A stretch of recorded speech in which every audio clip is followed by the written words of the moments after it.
జన అన్ని చిన్న సినిమాలకు పెయిడ్ ప్రీమియర్స్ వేస్తే బాగా ఆదరిస్తున్నారని పెయిడ్ ప్రీమియర్స్ వేసారా? First point. సెకండ్ పాయింట్, చాలా సెన్సిటివ్ పాయింట్ తోటి ఈ సబ్జెక్టు స్క్రీన్ చేస్తున్నారు.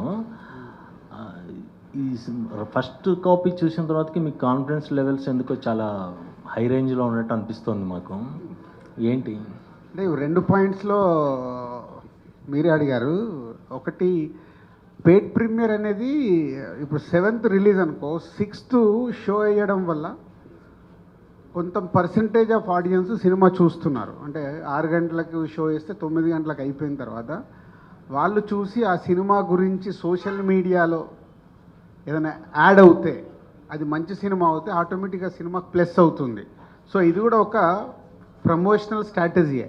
బాగలేదనుకో బ్లాస్ట్, ఇంకా 7వ తారీఖు కూడా రాడు. సో ఇది వెయ్యాలా వద్దా అనేది ప్రొడ్యూసర్స్గా మా మీద ఉండే డెసిషన్ ఇది. పోతే చిన్న సినిమాలకి ఇది ఒక మంచి స్ట్రాటజీ. ఎందుకంటే ఈ రోజుల్లో చూస్తున్నాం, అంటే నిజంగా చూడడం కాదు, భయం వేస్తుంది. నాకైతే ఇన్ని సినిమాలు తీసి కొత్త డైరెక్టర్ని ఇంట్రడ్యూస్ చేసిన నాకు, అంటే ఇలాంటి సినిమాలు, ఇలా చిన్న సినిమాలు తీయాలా వద్దా, కరెక్ట్ చేస్తున్నామా లేదా, తీయకుంటే న్యూ టాలెంట్ని ఎలా తీసుకురావాలి, చాలా కన్ఫ్యూజ్ స్టేటస్గా ఉంది. పోతే మొన్న మళ్ళీ కాన్ఫిడెన్స్ వచ్చింది. కమిటీ కుర్రాలు కానివ్వండి, హాయి కానీ, 2 సినిమాలు రీసెంట్లీగా అందరు కొత్త వాళ్ళతో తీసిన ఆడడం వల్ల నో అప్ అండ్ డౌన్ అనేది కామన్. ఇవాళకి ప్రేక్షకులు ఒక మంచి సినిమాని తీసుకొస్తే వాళ్ళు చూడటానికి సిద్ధంగా ఉన్నారు. సో కాన్ఫిడెంట్గా అందుకే ఈ సినిమాని 6th పెయిడ్ ప్రీమియర్ వేద్దామని ఫిక్స్ అయ్యాం. ఇక సెకండ్ పాయింట్కి వస్తే, అంటే ఇది కొంచెం ఈ పాయింట్లోనే రిస్క్ ఉంది. సో రిస్క్ తీసినప్పుడు తగిలితే సిక్సర్, లేకుంటే క్యాచ్, 2 ఉంటాయి. సో డైరెక్టర్తో ముందు నుంచి ఈ స్క్రిప్ట్ ఓకే అనుకున్నప్పటి నుంచి ఎన్నిసార్లు నవ్విస్తావు అది చెప్పు. సో ఆయన స్క్రిప్ట్లో రాసుకున్నప్పుడే హీరో క్యారెక్టర్ కానీ, హీరో పక్కన ఉండే వెన్నెల కిషోర్ గారి క్యారెక్టర్ కానీ, అలాగే హీరో ఫ్యామిలీలో ఫాదరు, మదరు, బామ్మ క్యారెక్టర్ కానీ, అలాగే హీరోయిన్ క్యారెక్టర్ కానీ బాగా డిజైన్ చేశాడు. అంటే సినిమా చూస్తున్నంతసేపు సరదాగా నవ్వుకుంటూ ఎంజాయ్ చేస్తూ సినిమా కంప్లీట్ అయిపోయేటప్పుడు బయటకు వచ్చేటప్పుడు ఒక క్వశ్చన్కి ఆన్సర్. ఇవాళ సొసైటీలో ఉండే ఒక మిడిల్ క్లాస్ ఫ్యామిలీలో ఒక కుర్రాడు పిల్లలే వద్దు అనుకునే స్టేజ్లో ఎందుకు ఆలోచిస్తున్నాడు, సొసైటీలో ఏముంది, ఎందుకు వద్దనుకుంటున్నాడు, ఆయనకు యాక్సిడెంటల్గా ఏం జరిగింది, ఏం జరిగితే ఆయన ఏం చేశాడు అనే దానికి దీని మీద రన్ అయ్యే సినిమా.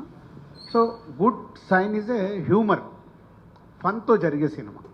డిస్ట్రిబ్యూటర్ ఫన్తో జరిగే సినిమా కాబట్టి రిస్క్ లేదు. ముందు నేను రిస్క్ అని ఎందుకు మొదలు పెట్టానంటే రిస్క్ పాయింట్, కానీ ఫైనల్గా చూసుకున్నప్పుడు నవ్వుతూ బయటకు వచ్చేటప్పుడు రిస్క్ అనిపించదు, బాగా డీల్ చేశారు అనేది వస్తుంది. డిస్ట్రిబ్యూటర్ సుహాస్ గారు ఇప్పుడు రాజు గారే పెద్ద డిస్ట్రిబ్యూటరు, ఆయన నుంచి ఒక చిన్న డిస్ట్రిబ్యూటర్గా ఇంట్రొడ్యూస్ అవుతున్నారు ఈ సినిమాతో. అండ్ ఈ కథ చెప్పినప్పుడు కానీ, లేదంటే మేకింగ్లో తీసుకున్న డిసిషనా, లేదంటే పోస్ట్ ప్రొడక్షన్లో డబ్బింగ్ చెప్తున్నప్పుడు కానీ తీసుకున్న డిసిషనా డిస్ట్రిబ్యూట్ చేయాలని ఓవర్సీస్?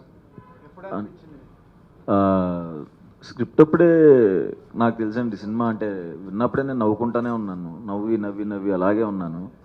సినిమా అయిపోయే టైం ఆ ప్రాసెస్లో ఆ థాట్ వచ్చింది, ఎందుకో అడగొచ్చా లేదని భయం కూడా వేసింది. ఏమనుకుంటారు, ఏంటి ఓవరాక్షన్ చేస్తున్నాడు, ఇన్ని భయాలతో భయపడుతూనే అడిగాను. మళ్ళీ దీంట్లో చూడండి, మళ్ళీ దీనికి ఒక స్క్రిప్టే ఫస్ట్ ఇన్ ఎంట్రీ నా దగ్గరికి. సార్ ఓవర్సీస్ ఏమనుకుంటున్నాం సార్ అని, దేనికి ఆల్రెడీ నాకు రెగ్యులర్ డిస్ట్రిబ్యూటర్లు ఉన్నారు కదంటే, లేదు మన వాళ్ళు అడుగుతున్నారు సార్ అని. తప్పలేదు. సో సుహాస్ గారి సినిమాలు అంతకుముందు ఎంత పే చేసాయి సుహాసి కనుక్కోండి, దాన్ని బట్టి ఒక ప్రైజ్ అనుకొని ఇద్దాం. లేదు వాళ్ళని అడుగు అన్న, మంచి ప్రపోజల్ ఇచ్చాడు, ప్రైజ్ బాగుంది, ఓకే ఒకరోజు టైం ఇవ్వండి, కొత్త డిస్ట్రిబ్యూటర్ రెగ్యులర్గా చేసి ఆయన అడుగుతాను అంటే ఇలా ఆఫర్ ఉందంటే సూపర్ సార్, అసలు మీరు ఆలోచించద్దు ఇవ్వండి అన్నాడు. చెప్పా ఓకే పిలువు మాట్లాడదామని. తర్వాత రివీల్ అయింది, సినిమాలో హీరో ఎంట్రీ ఇచ్చినట్టు ఎంట్రీ ఇచ్చాడు. అంటే వెనకాల ఇంత ప్లాన్ చేసుకున్నారు వాళ్ళు ఇద్దరు. అంటే ఉండుంటుందిలే, సుహాస్ చెప్తున్నట్టు అరే నన్ను వచ్చి ఈ సినిమా నేను కొనుక్కుంటాను ఏరియా కానీ అడగాలంటే మేబీ ఆబ్వియస్గా సార్, అంతే కదా సార్. నిజం. తప్పే ఉంది. నువ్వు డబ్బు ఇస్తున్నావు, నువ్వు ఫ్రీగా యాక్ట్ చేయలేదు, నా దగ్గర డబ్బు తీసుకున్నావు కదా. సేమ్ టైము అవన్నీ నీకు చెప్తారా ఇప్పుడు? నేను సేమ్ టైము డిస్ట్రిబ్యూటర్కి వచ్చి సినిమా కొనుక్కున్నావు. సో ఫస్ట్ డిస్ట్రిబ్యూటర్ కదా ఆ అదే అండి, అప్పుడే తీసుకున్నాను. సినిమా అయిపోయిన తర్వాత అడుగుదాం అనిపించింది, లక్కీగా ఆయన ఓకే అన్నారు. So super happy. డౌట్ అది ఒక నిమిషం. మరి నువ్వు డైరెక్ట్ అడగకుండా ఈయనతో ఎందుకు అడిగించావు? భయం వేసింది సార్. ఇలా తీసుకుంది అలా ఇచ్చేసారు అంతే కదా రాజు గారు. సందీప్ గారు, అండ్ మీరు pan India director Prashanth Neel team నుంచి వస్తున్నారు. ఆయనకి ఓపెనింగ్ కూడా ఆయన వచ్చారు, క్లాప్ కొట్టారు. మళ్ళీ ఇక్కడ కూడా ఒప్పుకోము, ఆ టీంలోకి పంపిందే మేము. నిజమే. అవునా రాజు గారు? ఇక్కడే ఉంటే అలా కాన్వర్సేషన్ జరుగుతున్నప్పుడు హర్షిత్ ద్వారా ఇలా ఉందంటే వెళ్ళి అక్కడ స్ట్రాంగ్ అయిపోయాడు. అక్కడి నుంచి మళ్ళీ ఈ స్క్రిప్ట్ అప్పుడే ప్రశాంత్ నీళ్ళు అండ్ ఒంబాలే వాళ్ళు ఈ సినిమా ఎప్పుడు చేస్తారని చాలా ఫోర్స్ చేసేవాళ్ళు. సో ప్రశాంత్ గారు చూపించారా సార్ కాపీ రెడీ అయ్యాక? కానీ ఏమన్నా చూసారు. ఏమన్నారు ఆయన ఫీడ్బ్యాక్ ఏంటి? వెరీ వెరీ హ్యాపీ అండి. చెప్పింది కథ విన్న వాళ్ళల్లో రాజుగారు, హొమ్మాలి ప్రొడ్యూసర్స్, ప్రశాంత్ గారు వీళ్ళందరూ ఫస్ట్ ఆడియన్స్. సో చెప్పింది ట్రాన్స్లేట్ అయిందని ఒకే క్వశ్చన్ అడిగాను. So they were very happy, బాగుందని చెప్పారు. రాజు గారు సార్ చూసి నేను కూడా ఉన్నాను, బాగా చేసావు శాండీ, గుడ్, నాకు చూడగానే బాగుంది అనిపిస్తుంది సార్ అని నాతో కూడా చెప్పి, సార్ బట్ బీజిఎం చాలా ఇంపార్టెంట్ ఈ సినిమాకి అన్నాడు. ఇక అప్పుడు ఆయనను పట్టుకున్నా. అప్పటి వరకు ఆయనకు నాకు సంబంధమే లేదు. వీళ్ళిద్దరు మాట్లాడుకున్నారు, చేసుకున్నారు. లేదు ఇక ప్రశాంత్ నీళ్ళు చెప్పిన తర్వాత లేదు, ప్రతి రీలు నేను చూడాల్సిందే, మీరు ఫైనల్ చేసి పంపించండి. మొన్న నేను అబ్రాడ్లో ఉంటే ఆయన అబ్రాడ్ కూడా పంపించి అప్రూవల్ తీసుకున్నాడు. ఇది బీజిఎం వెరీ ఇంపార్టెంట్. అంటే ఒక కాన్సెప్ట్గా జరిగే సినిమా కాబట్టి బాగా చేశాడు విజయ్. Thank you sir. అంటే చెప్పే అవకాశం రాలేదు కాబట్టి